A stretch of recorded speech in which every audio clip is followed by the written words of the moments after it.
In today's video, I'm going to teach you how to use profiles in Microsoft Edge, whether you're looking to separate your work and personal browsing activities, or just manage different settings for different users. Profiles in Microsoft Edge can make your browsing experience more tailored and efficient. Let's dive right in.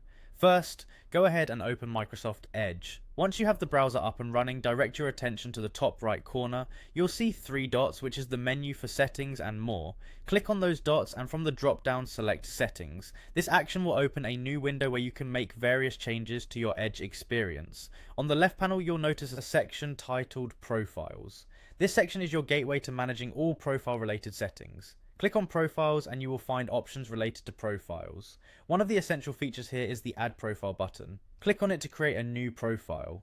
Adding a profile is ideal if you want to keep your browsing separated, say between work tasks and personal tasks, or even among family members using the same computer. Once the new profile is created, you'll automatically be switched into it. At this point, you have two main options. You can sign in with a Microsoft account to sync data like bookmarks and history, or if you prefer a fresh start, you can choose to start without syncing your data. Switching between different profiles is simple. At the top right corner of the browser, look for the profile icon. When you click on it, you'll see a list of the profiles you've created. Choose the one you want to switch to and Edge will open a new window using that specific profile. This feature is handy as it helps you instantly access the different setups and data you've arranged within each profile. Each profile can be customized individually, allowing a personalized experience for each.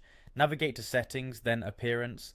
Here you can select between a light or dark mode depending on your preference. You can also choose a theme color from the available color options, adding a distinct flair to your browsing sessions. If at any point you need to rename or remove a profile, return to Settings and click on Profiles. You'll see a pencil icon next to your profile name. Click on it to rename your profile or select an avatar for more personalized identification. If you find you no longer need a particular profile, simply click the trash can icon to remove it. That's all there is to effectively managing profiles in Microsoft Edge. With these steps, you can effortlessly organize and optimize your browsing experience, making it as seamless and personalized as possible. Thank you for watching, and I hope you found this tutorial helpful.